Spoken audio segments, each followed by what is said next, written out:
আপনারা সবাই জানেন যে ত্রয়োদশ জাতীয় সংসদ নির্বাচনে বাংলাদেশ জাতীয়তাবাদী দল বিএনপি ভূমিধস বিজয় লাভ করেছে। আর সঙ্গতির কারণেই বিএনপির চেয়ারম্যান জনাব তারেক রহমান সাহেব প্রধানমন্ত্রী হচ্ছেন।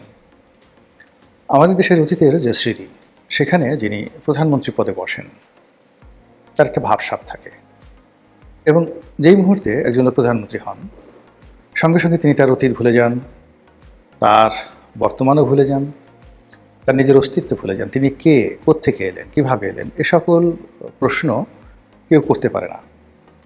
এমনকি প্রধানমন্ত্রীরা যদি টের পান যে তাকে প্রশ্ন করতে পারে এরকম কোনো মানুষ আছে পৃথিবীতে, অমনি তার গাল ধরে, কান ধরে, মানে তার ১২টা বাজিয়ে ছেড়ে দিতে হবে যে এত বড় সাহস, আমি প্রধানমন্ত্রী, রাজাধিরাজ, মহারাজ, আমাকে নিয়ে প্রশ্ন করো, আমার লেখাপড়া কী, বংশ কী, আগে দরিদ্র ছিলাম না ধনী ছিলাম, ইত্যাদি বিভিন্ন বিষয় নিয়ে তুই মনে মনে চিন্তা করিস, আজ তোর একদিন কি আমার একদিন হালুম।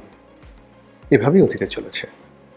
আর সেই যে ধারাবাহিকতা ভঙ্গ করে যিনি প্রধানমন্ত্রী, সম্ভাব্য প্রধানমন্ত্রী না বলে তার যারা লোকজন সবাই বলার চেষ্টা করছেন, জনাব তারেক রহমান সাহেব বলেন অবশ্যম্ভাবী প্রধানমন্ত্রী, অর্থাৎ যে সম্ভাবনাটা অবশ্যই, এর কোনো বিকল্প নেই। তো আমি যে ভিডিওটি করছি আজকে ফেব্রুয়ারি মাসের 15 তারিখ, বলা হচ্ছে 18 তারিখে সরকার শপথ গ্রহণ করবে।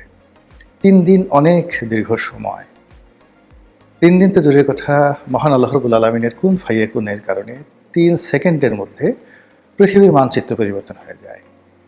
তো সেক্ষেত্রে আল্লাহ তাকে রহম করুন, বরকত দান করুন তারেক রহমান সাহেবকে। তার নেতাকর্মীরা তাকে নিয়ে যে আশায় বুক বাঁধছেন, তিনিও নিঃসন্দেহে আশাবাদী। তো তার আশা পূর্ণ হোক। তো যেটা বলছিলাম যে তিনি তার রাজনৈতিক প্রতিপক্ষ গত 1 মাস ধরে তারা পরস্পরের বিরুদ্ধে যতটা প্রচার করা দরকার, প্রোপাগান্ডা দরকার, উভয়ই করেছেন। এবং ইতিমধ্যে সারা বাংলাদেশে জামাত এবং বিএনপি নেতাকর্মী এবং অন্যান্য যে সকল প্রতিদ্বন্দ্বী প্রার্থী রয়েছে, এমনকি বিএনপির বিদ্রোহী যারা প্রার্থী, তারাও পরস্পরের বিরুদ্ধে বিষোদ্গার করছেন, লড়াই সংগ্রাম করছেন, অনেক জায়গাতে মারামারি হয়েছে, ইত্যাদি নানা ঘটনা। ঠিক সেই সময়টাতে জনাব তারেক রহমান সাহেব জামাতের আমির ডক্টর শফিকুর রহমান সাহেবের বাসভবনে দেখা করতে গেছেন। সেই দৃশ্য আমরা দেখলাম পত্রপত্রিকাতে। আর এরপর তিনি এনসিপির প্রধান জনাব নাহিদ ইসলাম তার বাসাতে যাবেন তার সঙ্গে দেখা করার জন্য। তো এটা বাংলাদেশের রাজনীতিতে একেবারেই ব্যতিক্রম। পশ্চিমা দুনিয়াতেও এরকম হয় কিনা আমি দেখিনি। বরং যিনি নির্বাচিত হন, নবনির্বাচিত প্রেসিডেন্ট বা প্রধানমন্ত্রী, তাকে অভ্যর্থনা জানানোর জন্য সবাই সেখানে যান। এরকম একটা কালচার রয়ে গেছে। আবার আমরা হোয়াইট হাউসের ক্ষেত্রে দেখেছি, ধরুন প্রেসিডেন্ট বারাক ওবামা, তিনি ক্ষমতাসীন আছেন, প্রেসিডেন্ট ইলেক্ট ডোনাল্ড ট্রাম্প। তো ডোনাল্ড ট্রাম্প ইলেক্টেড হওয়ার পর শপথ গ্রহণের আগে ইনফর্মাল ওয়েতে তিনি হোয়াইট হাউসে যান তার স্ত্রীকে নিয়ে, এবং স্বয়ং বারাক ওবামা তাকে অভ্যর্থনা জানান। এটা ওদের কালচার। তো এক্ষেত্রে তারেক রহমান সাহেব তার স্ত্রীকে নিয়ে যদি গণভবনে যেতেন, মানে এখন তো গণভবন নেই, যমুনাতে যেতেন কিংবা বঙ্গভবনে যেতেন, এটা পশ্চিমা কালচারের মতো একটা নতুন কালচার হতো বাংলাদেশে। কিন্তু তিনি সকল কালচার ভঙ্গ করে সংসদে যারা বিরোধী দল হবেন তাদের সঙ্গে দেখা করতে গেছেন।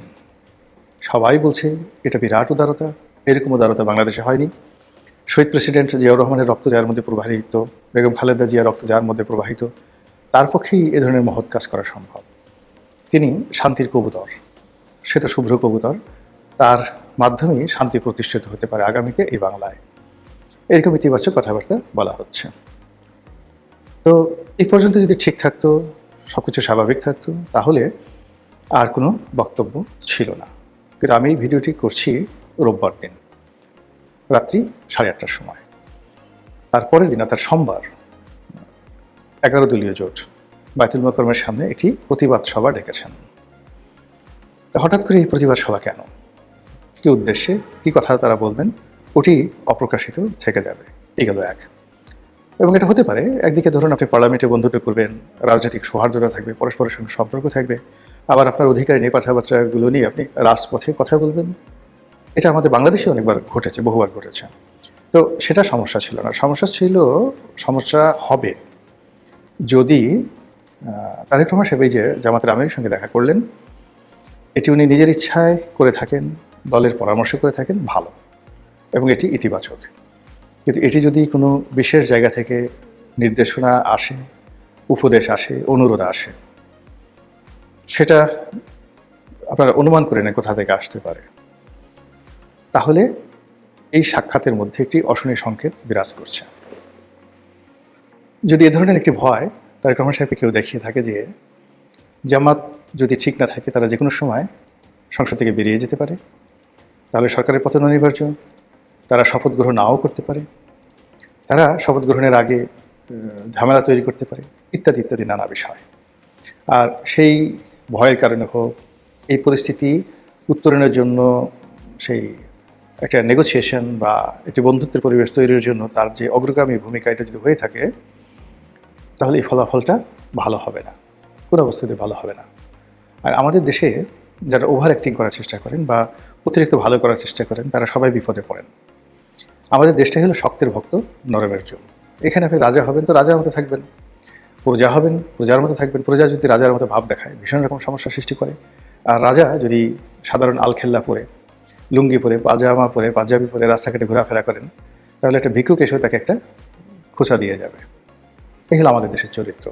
তো সেক্ষেত্রে যারা তারেক রহমান সাহেব যদি পশ্চিমা ধাঁচের উদারতা দেখাতে চান, আন্তরিকতা দেখাতে চান, সেটাও যেমন সমস্যা আমাদের দেশের কালচার অনুযায়ী। আর যদি তিনি দ্বিধাগ্রস্ত হয়ে, ভীতর সন্ত্রস্ত হয়ে, কারো দ্বারা উপদেশপ্রাপ্ত হয়ে, আদিষ্ট হয়ে, অনুরোধপ্রাপ্ত হয়ে মানে বিরোধী দলীয় নেতাদের সঙ্গে দেখা করতে যান, তাহলে আপনি ধরে নিতে পারেন যে তিনি একটি দুর্বল সরকারের প্রতিনিধিত্ব করতে যাচ্ছেন, যে সরকারের হাত পা বাঁধা থাকবে এবং তাকে অনেক বিষয়বস্তুর সঙ্গে নেগোসিয়েশন করতে হবে, সমঝোতা করে তাকে চলতে হবে। এটি তার জন্য একটি করুণ পরিণতি বয়ে নিয়ে আসবে এবং তিনি সাস্টেন করতে পারবেন না, নিশ্চিতভাবে লিখে রাখতে পারেন।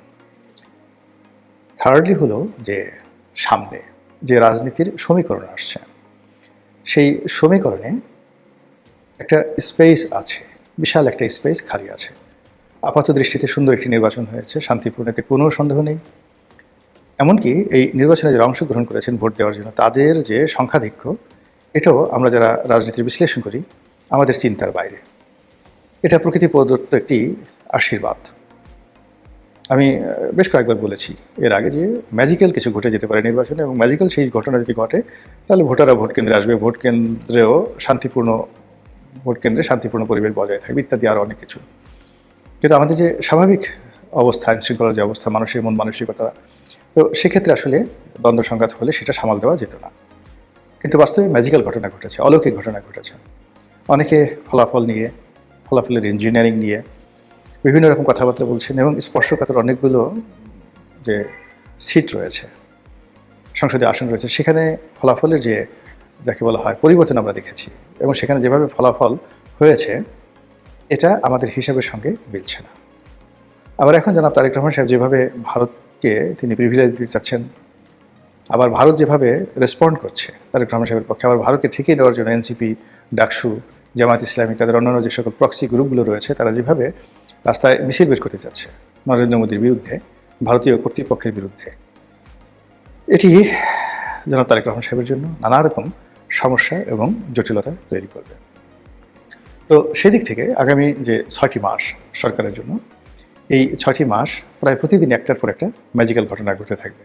এই যে তারেক রহমান সাহেব জামাতের আমিরের বাসায় গেলেন, আবার এমন যদি হয় যে দুজনে মিলে ওমরা করতে গেছেন একসাথে, লাব্বাইক আল্লাহুম্মা লাব্বাইক, লাব্বাইক লা শারিকা লাকা লাব্বাইক ইন্নাল হামদা ওয়া নি'মাতা লাকা ওয়াল মুলক লা শারিকা লাক, জামাত এবং প্রধানমন্ত্রী তারেক রহমান একসঙ্গে তারা উমরা করতে গেছেন, এমনকি তার ক্যাবিনেট একসঙ্গে সেখানে গেছেন। এরকম যদি ঘটনা ঘটে, আরও আশ্চর্য ঘটনা, যদি জামাতের লোকজন এখানে এই ক্যাবিনেটে সেই 1996 যে জামাত বিএনপি সরকার ছিল ওইভাবে যদি জাতীয় সরকার হয়, এবং সেই জাতীয় সরকার যদি জামাতের লোক অংশগ্রহণ করে, এনসিপি যদি অংশগ্রহণ করে, যদি আসিফ নজরুল সাহেব আইনমন্ত্রী হন, মোস্তফা সরোয়ার ফারুকী তিনি যদি সংস্কৃতি মন্ত্রী হন, টেকনোক্র্যাট কোঠায়, ইত্যাদি আরও অনেক কিছু ম্যাজিক্যাল ঘটে যেতে পারে। আর রাজনীতিতে যত বেশি ম্যাজিক্যাল ঘটনা ঘটে তত বেশি সেখানে অশনির সংকেত বিরাজ করে, তত বেশি সেখানে অনিশ্চয়তা দেখা দেয়, তত বেশি সেখানে আতঙ্ক বিরাজ করে। আর সব কিছু যদি আশানুরূপ হয়, মানুষ বুঝতে পারে যে এই জিনিসগুলো হতে যাচ্ছে, যেমন এখন কারা কারা মন্ত্রী হবেন, কে কে রাষ্ট্রপতি হবে, সেগুলোর একটা প্রেডিকশন কিন্তু পত্রপত্রিকাগুলো দিচ্ছে, একটা ফোকাস তৈরি করার চেষ্টা করছে। কিন্তু এর বাইরে যদি অলনে ছাড়েন, আপনি ব্যতিক্রম কিছু দেখেন, ম্যাজিক্যাল কিছু দেখেন, আপনি নিশ্চিত থাকেন যে সেটার ফলাফল ভালো হবে না। রাজনীতিতে ম্যাজিক ভালো জিনিস নয়। তো তারেক রহমান সাহেব চেষ্টা করে যাচ্ছেন, সেটা ম্যাজিক্যাল হোক, তার উদারতা হোক, তার অনেস্টি হোক, কিংবা তার ঔদার্য হোক, মহত্ব হোক, কিন্তু শেষমেশ তা যেন পূর্ণতা পায় এবং ভালো কিছু হয়, এবং গণতন্ত্রের যে অগ্রযাত্রা শুরু হয়েছে এই যাত্রা যেন অব্যাহত থাকে, মহান আল্লাহর দরবারে সেই প্রার্থনা জানাচ্ছি।